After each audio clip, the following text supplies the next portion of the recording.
కానీ అన్ఫార్చునేట్గా ఏం జరుగుతూ ఉంది, వీళ్ళ ప్రభుత్వం వచ్చిన తర్వాత గత 3 నెలలుగా ఏం చూస్తూ ఉన్నాము అని అంటే వీళ్ళు గవర్నెన్స్ మీద ధ్యాస లేదు. వీళ్ళకు ప్రజలకు సూపర్ 6, సూపర్ 7, సూపర్ 10 పేరుతో వాళ్ళు ఇచ్చిన మాటల మీద వీళ్ళకు ధ్యాస లేదు. వీళ్ళ ధ్యాస అంతా రెడ్ బుక్ పరిపాలన, వీళ్ళ ధ్యాస అంతా రెడ్ బుక్ తెరచడము, ఎవరెవరికి కక్షలు ఉన్నాయో ఆ కక్షలు తీర్చుకునేదానికి గ్రీన్ సిగ్నల్ ఇవ్వడం. ఇది వీళ్ళ పరిపాలన మీద వీళ్ళ ధ్యాస. వీళ్ళు పెట్టాల్సిన ధ్యాస ఇటువంటి రిపోర్ట్ల మీద, ఇటువంటి కంప్లైంట్స్ మీద, ఇటువంటి ఘటనల మీద ఎవరెవరు ఏమేం చేయాలి అని చెప్పి ప్రోటోకాల్ ప్రకారం జరుగుతూ ఉందా లేదా, ఇవన్నీ జరుగుతున్నాయా లేదా అని చెప్పి చూసుకొని గవర్నెన్స్ రెగ్యులర్గా పాలసీ రెగ్యులర్గా జరిగి ఉంటే ఈరోజు ఫ్యాక్టరీస్ పరిస్థితి ఇలా ఉండేది కాదు. ఈరోజు ఈ కార్మికులు చనిపోయి ఉండేవాళ్ళు కాదు. ఈరోజు స్కూళ్ళు బాగుపడి ఉండేటివి. ఇంగ్లీష్ మీడియం టోఫుల్ 3వ తరగతిలోనే టోఫుల్ పీరియడ్ని తీసుండేవాళ్ళు కాదు. నాడు నేడు కొనసాగుండేది. గోరుముద్ద కార్యక్రమం బాగా జరుగుతూ ఉండేది.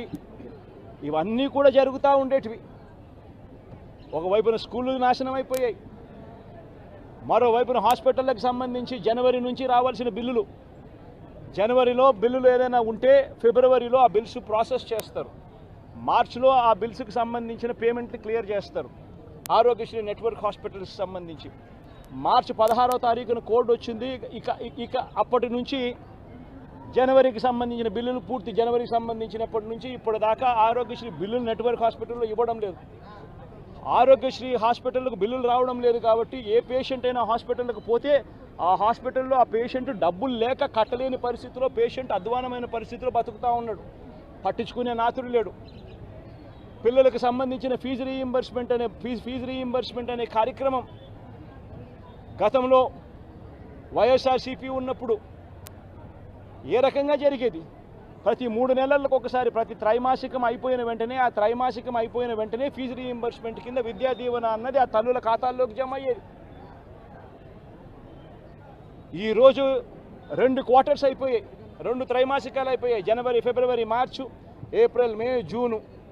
ఇప్పుడు 3వ త్రైమాసికం కూడా జూలై, ఆగస్ట్, సెప్టెంబర్ కూడా అయిపోవస్తూ ఉంది దాదాపుగా. ఇంతవరకు పిల్లలకు సంబంధించిన ఫీజు రీయింబర్స్మెంట్ బకాయిలు ఇంతవరకు రూపాయి కూడా ఇవ్వాల. పిల్లల్ని ఈరోజు కాలేజీలలో చేరేటప్పుడు కాలేజీ యాజమాన్యాలు ప్రభుత్వం ఎప్పుడు ఇస్తుందో తెలియదు, ఇస్తుందో లేదో తెలియదు, మీరు ఫీజులు కట్టాల్సిందే అని చెప్పి ఒకవైపున ఫీజులు డిమాండ్ చేస్తూ ఉన్నాయి కాలేజీ యాజమాన్యాలు, మరోవైపున పిల్లలకు సర్టిఫికెట్లు మేము మీరు ఫీజులు కట్టకపోతే అని చెప్పి పిల్లల మీద ఒత్తిడి తీసుకొస్తూ ఉన్నాయి కాలేజీలు. పట్టించుకునే పరిస్థితి లేదు.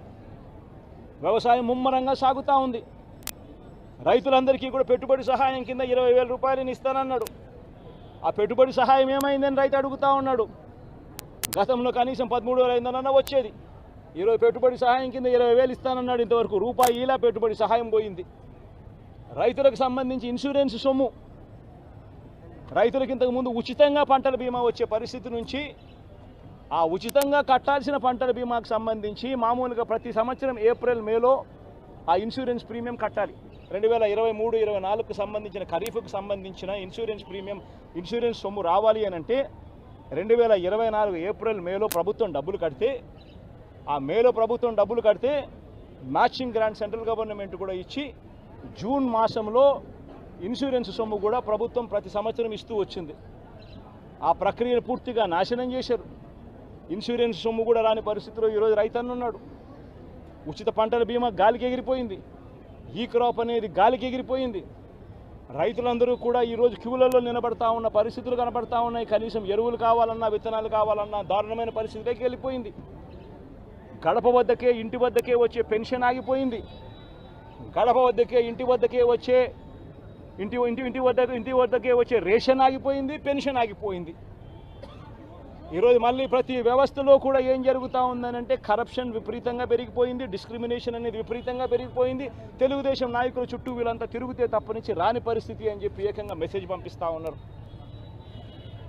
ఈరోజు నిజంగా పాలన అన్నది నిజంగా ఈరోజు ఏం జరుగుతూ ఉందనంటే రోజు కూడా కక్షలు తీర్చుకునే దానికోసము కొట్టడము, చంపడము, ఆస్తులు ధ్వంసం చేయడము కనిపిస్తున్నాయి తప్పనించి పాలనలో ఏదైనా కూడా మంచి చేయాలి, ప్రజలకు మంచి జరగాలి అన్న ఆలోచన, తాపత్రయం ఎక్కడ కూడా కనిపించని అధ్వానమైన పరిస్థితి ఈరోజు మొట్టమొదటిసారిగా రాష్ట్రంలో సాగుతూ ఉంది.